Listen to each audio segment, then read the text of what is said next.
tena katika jina la Yesu, mtazamaji wa Gospel Voice TV. Na nina furaha ya Bwana kwa ajili ya uaminifu wake na wokovu wake katika maisha yetu. Ninaitwa Pastor Raphael Maina kutoka kanisa la Christian Foundation Fellowship ama CFF ya Meru, mahali panaitwa Makutano. Na Yesu ni Bwana na Mwokozi katika maisha yangu. Nina furaha jioni ya leo nikijua ya kwamba Bwana atatuwezesha tushiriki neno ambalo litakuwa la faida katika maisha yako. Na niko na imani kubwa ya kwamba Bwana Mungu wa mbinguni ataleta uponyaji katika maisha, maana neno linasema ya kwamba mwanadamu hawezi yakaishi kwa mkate peke yake, bali ni kwa kila neno litokalo katika kinywa cha Bwana. Nataka tuombe tuingie kwa hilo neno na tutabarikiwa pamoja. Baba, katika jina la Yesu, ni asante kwa wingi wa fadhili zako na wema wako. Unastahili sifa, kuinuliwa na kuabudiwa. Wewe ni mfalme katika maisha yetu. Unastahili sifa, ukuota na mamlaka. Ninatangaza amani na ushindi nikiomba kwa mkono wako Bwana uzidi kutenda makuu na nuru yako izidi kutuangazia. Nitumie kama shobo jioni ya leo na tuweze kunena maneno ambayo itasaidia ambaye atasikiliza ujumbe huu na maisha yake italeta faida. Pokea sifa umwema kwa Yesu Kristo. Tumeomba na hata tumeamini. Tunasema amina kubwa. Nataka niongee kuhusu masikio ya kiroho. Masikio ya kiroho. Masikio ya kiroho ni yale masikio ambayo iko na uwezo wa kulisikia neno la Bwana, ama masikio ambayo inaweza kumsikia Mungu. Masikio ya kiroho ni yale masikio ambayo inaweza perceive kuna kitu kibaya kinataka kukufanyikia. Na unakuta mtu wako totally troubled, anasumbuka ya kwamba kuna sijui kwa nini nasikia hivyo, kwani ni nini inafanyika. Hiyo masikio inasikiaga vitu kama hiyo. Masikio ya kiroho ndio inafanya mwanadamu asikie kutenda jambo fulani la maisha yake, ili maisha yake huko mbele aweze kupata na nafasi ya kutetewa na Bwana Mungu wa mbinguni.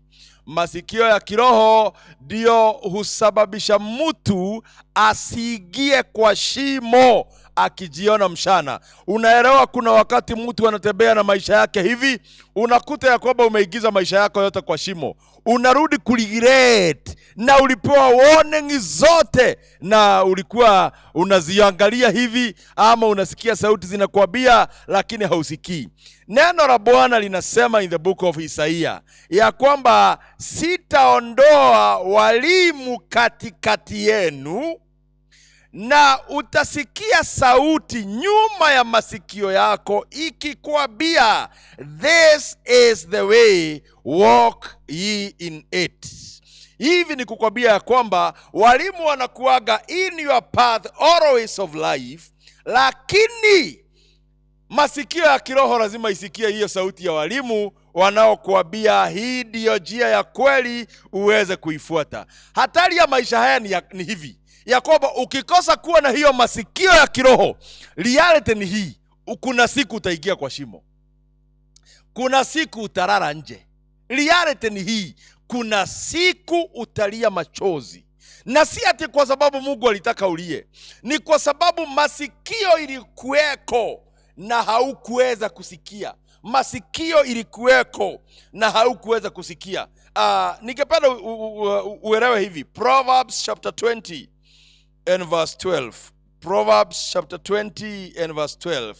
Biblia inasema, ear that hear and eye that see, the Lord has made them both. Ear that hear. Kwa hivyo kuna ear that does not hear na kuna eye that does not see, lakini ear that hear, the Lord has made them both. Na ukweli ni huu: watu wote Mungu akiwaumba aliwaweka masikio, lakini kuna matukio inafanyikaga katika maisha inasababisha kutoka hapa masikio yako haiwezi sikia. Mpendwa, hakuna kitu hatari kwa maisha haya kama kukosa kuwa na sikio linalosikia. Hakuna kitu hatari.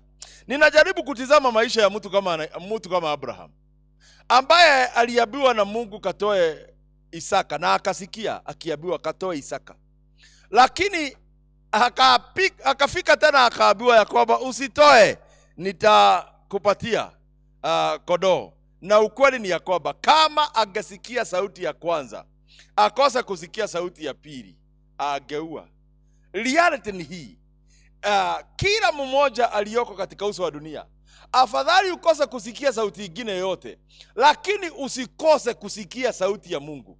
Ni hatari kubwa kuwa katika uso wa dunia na masikio yako haiwezi sikia Mungu. Ni hatari kubwa katika maisha ya dunia na masikio yako haiwezi sikia warning. Ni hatari kubwa katika uso wa dunia na masikio yako haiwezi sikia kilio cha mtu.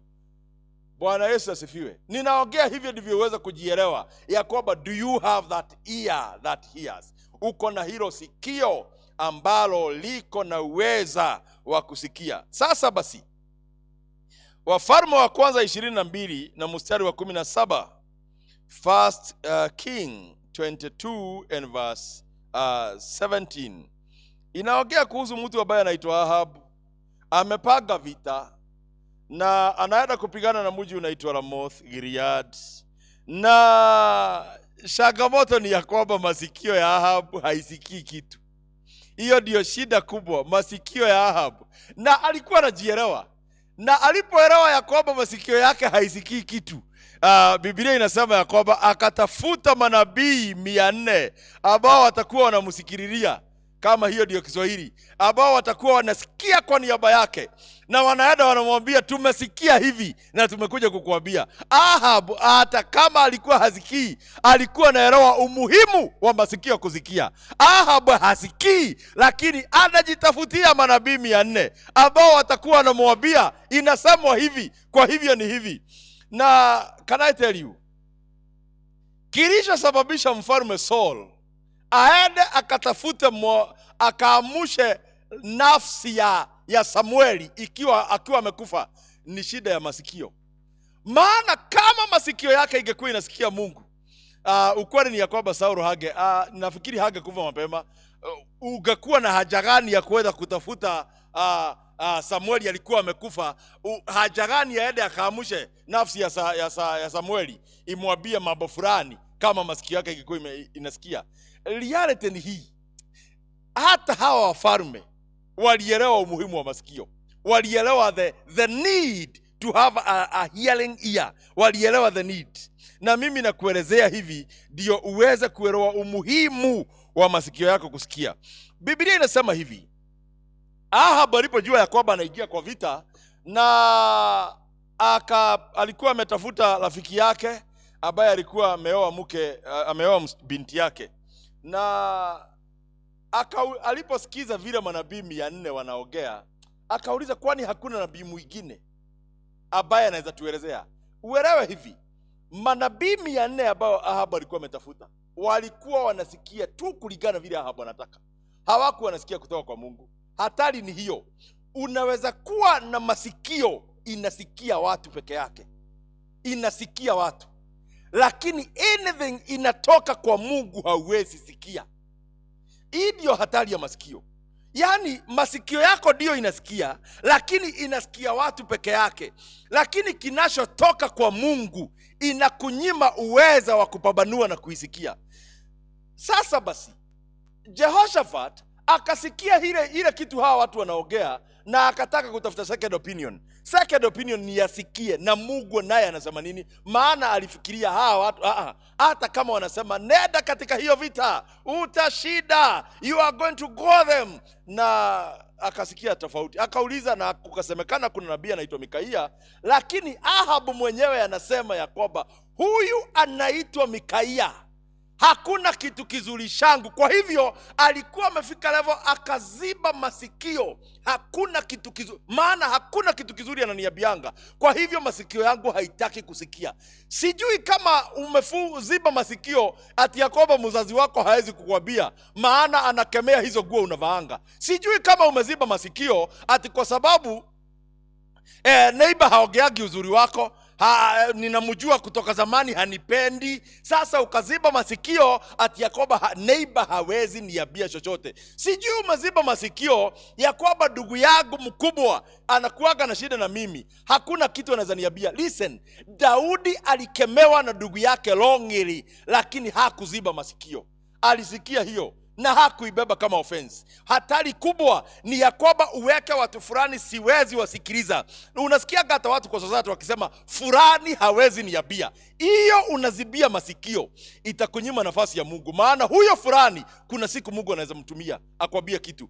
Shida ya Ahab ni hii, kwa sababu hataki kuambiwa anything na Mikaia. Now let's read. Maandiko inasema then Mikaia answered. Mikaia ameitwa na anaitwa aambia Ahab the reality, na anataka kumwambia, lakini masikio ya Ahab hawezi sikia. In fact, hata waliotumwa wakaita Mikaia walimwambia, tafadhali usiongee kinyume na ile ambayo tumemwambia mfalme. Meaning ya kwamba watu wanaweza ambiwa, na in reality you have made a decision, I will not do it. Hii ndio hatari ya masikio, ya kwamba sikio hilo linaweza kuwa lilikuwa linasikia likafika mahali ukakataa. Nao maandiko inasema then Mikaia answered, I saw Israel scattered on the hill like a sheep without a shepherd, and the Lord said, these people have no master,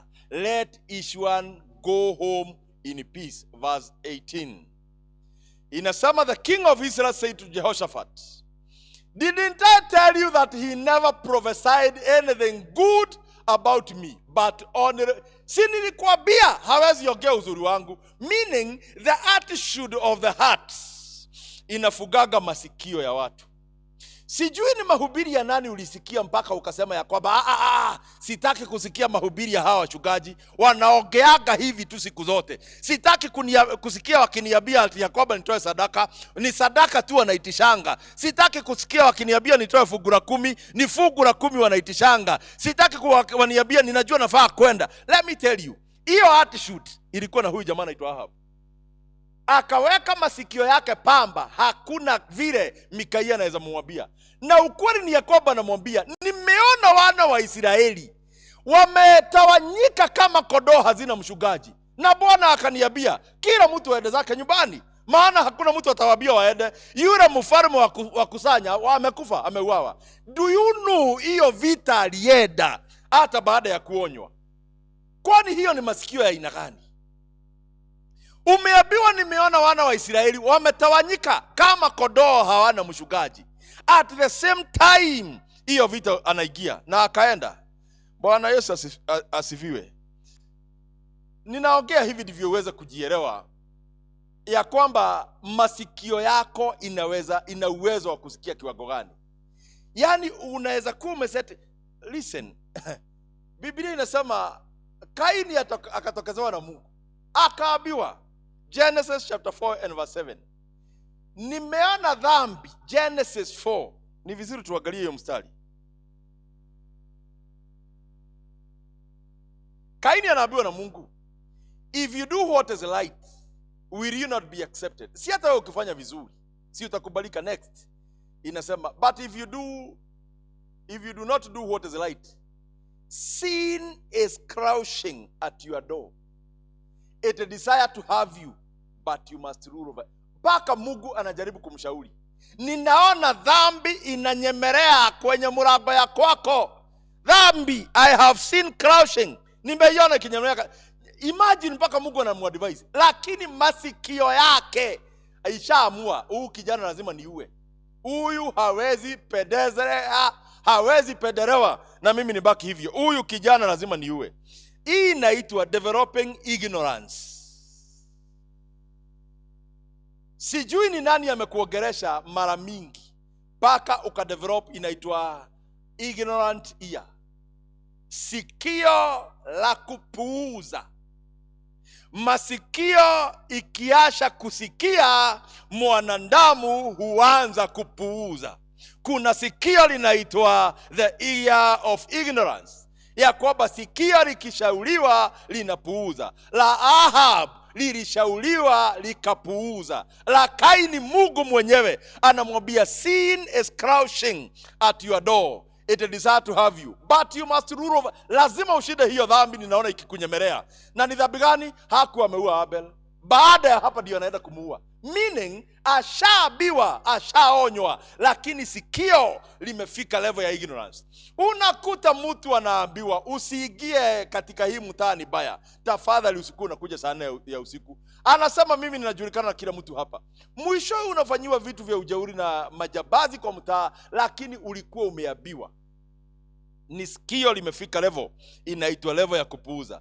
Na halipuuziki, si watu wadogo tu wanapuuza, hata watu wakubwa. Unaposoma kitabu cha Jeremiah 28 and verse 10.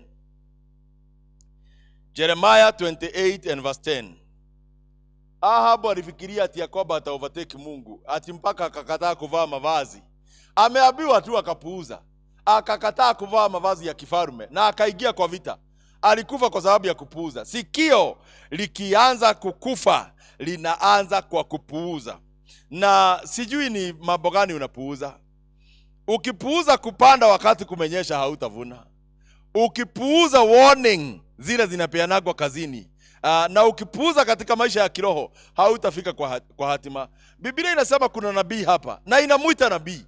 Na ukiona Biblia ikimuita nabii na haimuiti nabii wa uongo, uelewe ni nabii kweli. Maandiko inasema then the prophet Hananiah took the yoke. Sasa hapa kumesimama manabii wawili. Jeremiah ako hapa na huyu anaitwa Hananiah ako hapa. Jeremiah anasema ya kwamba mutaenda Babylon miaka 70. Na Bwana anasema ya kwamba mutaenda na mutakaa huko kwa sababu ya dhambi zenu, mmekataa. Na kuna nabii mwingine ambaye pia ni nabii wa Mungu, meaning masikio yake ilikuwa inasikia kutoka heaven. Akafika level ya kwamba sasa hasikii kutoka kwa Mungu tena. Biblia inasema akasimama in the same platform na Jeremiah. Biblia inasema then the prophet Hananiah took the yoke of the neck of prophet Jeremiah. Jeremiah ili aonyeshe watu seriousness, alishukua yoke akaiweka kwa shingo hivi, akajizungushia, akasema mtafugwa hivi. Lakini huyo nabii mwingine akasimama akasema uongo, hakuna kitu kama hiyo. Akachukua hiyo yoke akaivuja, took off the yoke of the prophet Jeremiah and broke it. Verse 11. And he said before the people, this is what the Lord says. Anasema hivi ndivyo Bwana anasema, in the same way I break the yoke of Nebuchadnezzar king of Babylon off the neck of all the nation within 2 years. At this the prophet Jeremiah went on his way. Jeremiah aliposikia, Jeremiah anasema 70. Huyu Hananiah amesema ni miaka 2 tu peke yake. Na hivyo nimevuja hii yoko kutoka kwa shingo ya Jeremiah. Hivyo ndivyo Mungu atavuja hiyo shoko. Listen mpendo. My friend. Wacha tukubaliane. Ignorance ni baya. Ignorance ni baya. Ilisababisha huyu nabii akufe. Ignorance. Jeremiah alimtabiria kifo next. Akasema na wewe utakufa. Haiwezekani ati Yakoba nikiongea 70 unasema 2 years. Na anaitwa nabii ya Mungu na anaambia watu nimesikia kutoka kwa Mungu. Ignorance. Katika kitabu cha Wafalme kuna nabii anaitwa nabii mzee na kuna nabii anaitwa nabii kijana. Nabii mzee alikuwa anasikia Mungu mpaka akafika level akaignore. Sasa Mungu anatafuta nabii mwingine aje atoe unabii katika ile eneo nabii mzee aliko. Na anatoa unabii kwa sababu gani? Nabii mzee amekataa kusikia. Na madhabahu imetengenezwa, madhabahu Samaria, ambao ni kinyume na vile Mungu anataka. Na katika hiyo madhabahu iliyotengenezwa, watoto wa huyo nabii mzee wako pale kutengeneza madhabahu ambayo si ya Mungu. Na hiyo kitu Mungu alishukizwa nacho sana, paka akatuma nabii kijana. Akamwambia fika pale. Na alipofika akasema hayo madhabahu, akainenea. Biblia inasema immediately ile maneno alionena ikatokezea mahali pale. Watoto wakaenda kuambia baba, siku hizi Mungu hakutumii. Kuna mtu mwingine ametumwa kwa niaba yako kwako. Na imagine ile kitu ameongea imefanyika pale pale paka mkono ya mfalme ikasimama. Babake akataka kujua ni nani huyo. Let me tell you, hakuna kitu hatari kama kudili na mtu masikio yake inaignore Mungu. Yakoba unasikia hatibiti zako zinakwambia nenda kanisa, unakataa, you ignore. Yakoba mshugaji anakushauri wa kwanza anakuambia tafadhali achana kitu fulani. Tafadhali achana hii kitu. Mungu haitaki. unasema nitahama kanisa. Unahama unaenda ingine. Huenda ukienda hiyo kanisa ingine Mungu hata kutumia nabii mwingine, because you have decided to ignore. Wakati shetani anapaga kuharibu mtu, mwanzo hushughulikia masikio ya mtu. Wakati shetani anataka mtu aingie kwa distraction, unashughulikiwa masikio yako. Yakoba, tafadhali, hii jambo tumesema tutalifanya hivi kwa sababu tunapata faida hii na hii na hii na hii, na ni lazima lifanyike hivi kwa sababu ya faida hii na hii na hii na hii. Alafu wewe unahisi ya kwamba kama hawafanyi vile ninasema, mimi ninajitoa, sitakuwa pamoja na wao. Hiyo ni masikio ambayo haiwezi isikia kitu tena. Hatari kubwa ni ya kwamba mtu masikio yake ikiziba hufanya vitu ambazo hazistahili. Unafanya vitu unaignore.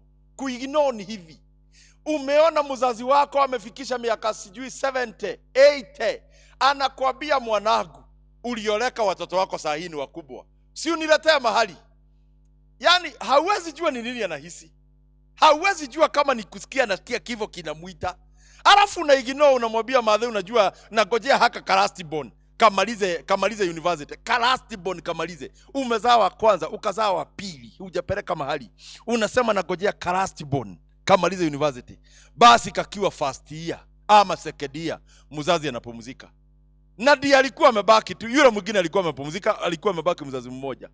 Sasa unapaka unashindwa, hii mahali nitapeleka wapi? Ni ignorance. Masikio inapokosa kusikia, maisha ya watu huingia kwa shimo. Shetani akitaka kuingiza kwa shimo, atazuia masikio yako kusikia. Na mimi sijui umetrain masikio yako kusikia mpaka wapi, lakini nikwambie maneno haya: masikio ya mwanadamu ikikosa kusikia, watu huingia kwa mashimo. Masikio ya mwanadamu ikikosa kusikia, watu huingia kwa mashimo. Na nikwambie maneno haya: kuna mtu anaitwa Joab, ameambiwa na Daudi, tafadhali mtoto yangu usiue. Na imagine aliua. Hata baada ya kupewa na kuomba, mumeenda kupigana na huyo kijana, uniletee yeye akiwa hai. Na hata yule askari aliona akiwa kwanza kijana amehangi juu ya mti, alikataa kumuua kwa sababu alisikia mfalme akisema na makomanda wake wote watatu. Lakini Joab masikio yake haingesikia kitu kama hiyo. Mpendwa, listen, katika maisha haya Biblia imetuambia Proverbs chapter 20, sikio linalosikia ni Mungu huliumba. Sikio linalosikia ni Mungu huliumba. Kuna mtu ambaye anaitwa Jona, akasikia sauti ya Mungu inamwambia nenda Nineve. Imagine Jona akashika safari ya kwenda Tarishishi, knowingly. Hii ni ignorance ya juu ambayo watu wanakuaga nayo. Yakoba, Mungu anaweza kukuambia ya kwamba ukuwe unafanya kitu fulani na ni mimi nimekuamulisha, alafu unakuta ya kwamba hautafanya, si ati kwa sababu ya kitu kingine, kwa sababu ya kuignore. Hatari kubwa katika haya maisha ni kudevelop hiyo sikio linaitwa ignorant ear. Na ni nini husababisha masikio ya kwamba isisikie? Nimesema number 1 ni ignorance. Number 2 ni tamaa. Tamaa za moyo wa mwanadamu zinasababisha masikio ya mwanadamu isisikie Mungu. Number 1 ni ignorance. Number 2, kinachosababisha masikio ya mwanadamu isisikie ni tamaa za moyo. Na tamaa za moyo ni kusema ya kwamba unahitaji kitu fulani na moyo wako una crave. Biblia inasema ya kwamba Gehazi akafuata wale watu ambao Elisha alikataa kuchukua zile zawadi aliyopewa na hao watu. Tamaa yake ya moyo ikasababisha asiweze kupambanua na kuelewa yule mtu anakaa naye ni nabii. Na masikio ya Elisha inasikiaga vizuri, hata miguu ya watu inasikia. At one point Elisha anamwambia ya kwamba kuna jeshi limetuzunguka hapa, nasikia migurumo ya jeshi. Masikio yake inasikia vizuri. Lakini Gehazi kwa sababu ya tamaa ya mwili, tamaa ya vitu, akakosa kuelewa ya kwamba masikio ya Elisha inasikia, na akafuata hao watu. Ndio Elisha anamwambia, si roho wangu walikuwa na wewe ukiwafuata, hata ukiwasimamisha na wakishuka, roho wake ni kusema ya kwamba si masikio yangu imesikia hata conversation ya hizo vitu ulikuwa unaitisha. Meaning, wakati moyo wa mtu uko na tamaa kubwa, inasababishanga masikio isisikie. Listen mpendwa, Lot aliyeandikwa kwa maandiko, Biblia inatuambia vizuri, alikuwa na wake wawili, na wake wote wawili angel wamekuja katika ile nyumba ya Lot, na Lot akaambiwa, tuitie watu wako wote, maana hii mji kesho asubuhi tunaishoma. Ninaamini Yakoba mpaka huyo mke wa pili aliitwa na akaambiwa, Yakoba mji unachomwa. Lakini sijui ni uzuri gani hii, sijui ni tamaa gani hii, Sodom ilikuwa imemweka, hangesikia hata sauti ya angel. Maana bwana yake nafikiri alitoka na akamwambia, halo, kuna wageni wako katika nyumba yangu na ni malaika kulingana vile wanakaa, wanasema hii mji wanaichoma kesho asubuhi. Imagine huyo mke alibaki hata baada ya kuwa mji unachomeka. Hii sijui ni roho gani, ni tamaa gani hii alikuwa nayo na Sodom, ni tamaa gani hii alikuwa nayo na Sodom mpaka anaambiwa mji unachomwa na akakataa, anachomekea pale. Ni tamaa gani hii alikuwa nayo ya kwamba inazuia asikia sauti ya angel? Ni tamaa gani ilikuwa na huyu mke mwingine ambaye wanasonga wameshikwa mikono hivi na malaika, anaambiwa msiangalie nyuma, hapa nimewafikisha, sogeni na muende, alafu huyo mama anaangalia. Ni tamaa gani hiyo? Ni nini hiyo alitamani ikasababisha masikio yake haingesikia onyo la angel? Don't look back. Hiyo ni warning. Don't look back. Hiyo ni onyo ya kwamba usiangalie nyuma. Lakini tamaa ni gani hiyo? Ni nini hiyo alitamani ikabidi angalie nyuma? Mpendwa, sikio likikufa, tamaa ya mwili inainuka. Paulo anasema ya kwamba Demas ametugeuka na akarudi nyuma. Demas aliangalia dunia, akaona safari ile tunaenda lazima afuate vitu fulani za dunia. Mpendwa, vitu za dunia zimesababisha watu wengi wasisikie Mungu. Unakumbuka ule kijana aliuliza Yesu ya kwamba nitafanya nini ndio niurithi ufalme wa mbinguni? Yesu akamwambia kwamba heshimu wazazi wako, penda Mungu wako. Akasema hizo unaniambia ni 10 commandment, nilizifanya tangu nikiwa mdogo. Yesu akafurahishwa na huyo kijana sana. Basi akamwambia, fanya hivi, nenda uuze mali yako yote, upatie maskini na unifuate. Tamaa, Biblia inasema akakujamana uso kwa sababu alikuwa tajiri. Akaenda kwa Yesu na hakumfuata. Let me tell you, tamaa ya mwili, tamaa ya vitu za dunia inazuianga mtu, inazuia mtu masikio yake imsikie Mungu. Aliondoka kwa Yesu na hakurudi. Kijana alienda akiendanga, na ni kwa sababu gani? Ya ile mali aliyokuwa nayo.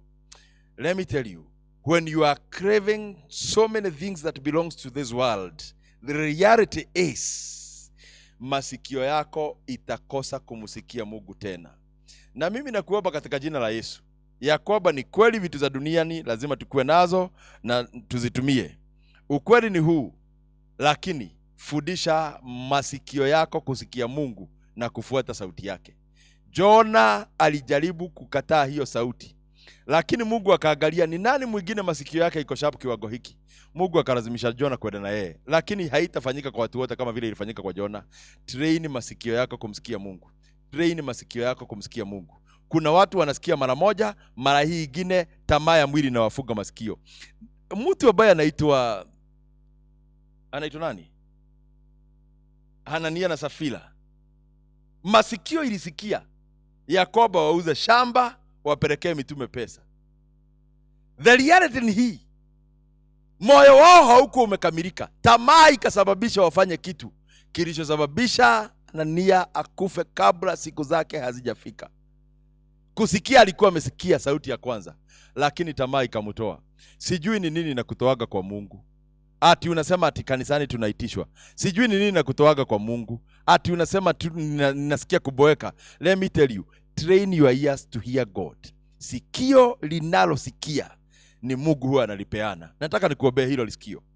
Baba, katika jina la Yesu, ni asante kwa wingi wa fadhili zako na neema yako mfalme. Ninaombea huyu ambaye amenisikiliza ya kwamba umpatie sikio linalosikia.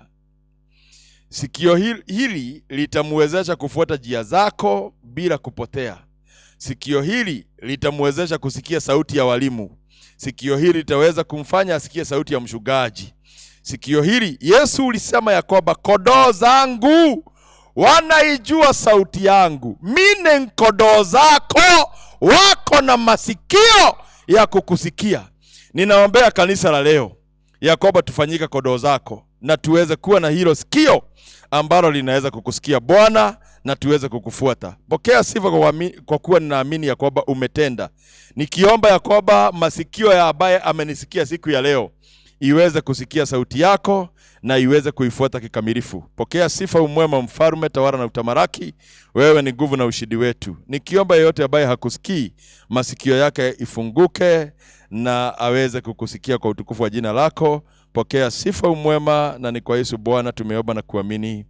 Amen. May God bless you. May God bless you. Ninaitwa Pastor Raphael na Yesu ni Bwana katika maisha yangu. Ukitaka kusupport hii program, unaweza tuma your support kwa namba hii ninakupea. Ni namba ya kanisa. Itatoa jina Christian Foundation Fellowship 222118 na account number 7238#. Uandike support na utabarikiwa na Bwana. Ama pia ukitaka kutumia namba nyingine unaweza tuma kwa 0725 000070 0725 000070. Chochote utatuma itasaidia mwili wa Kristo. May God bless you. May God be with you. Bye bye.